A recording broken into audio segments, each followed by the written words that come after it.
वज़ीर आला जनाब सुहेल आफरीदी बसद एहतराम, जो किरदार आप अदा कर रहे हैं ये किरदार माजी में कुछ महीने पहले बतौर वज़ीर आला अल यमीन गंडापुर ने भी अदा किया था और इसका खुमियाजा भी भुगता है अल यमीन गंडापुर ने। वहाँ पे इमरान खान साहब की बहनें इमरान खान साहब के साथ मुलाकात के लिए जलील और ख्वार हो रही थी।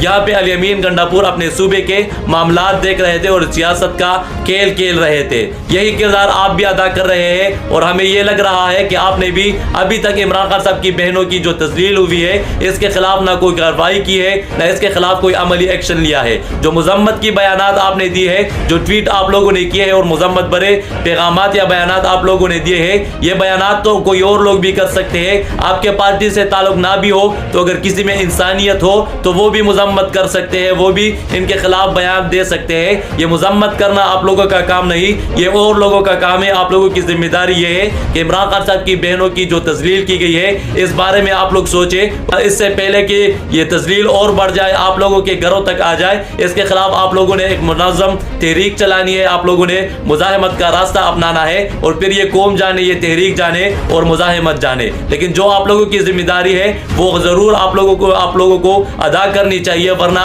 ये कौम आपके गिरबान पकड़ने में देर नहीं करेगी। क्योंकि इश्क इमरानिया बहुत ही लाइलाज मरज है। जब लोगों को ये लग जाता है कि इमरान खान साहब के नाम पे वोट लेने वाले इमरान खान साहब के तोड़े भी खिलाफ हो चुके हैं तो फिर इश्क इमरानिया हरकत में आ जाती है और फिर ये लोग ओहदा भूल जाते हैं, नाम भूल जाते हैं और सियासी बैकग्राउंड भूल जाते हैं और लोगों के लिए अजाब बन जाते हैं, लोगों के लिए सरदर्द बन जाते हैं।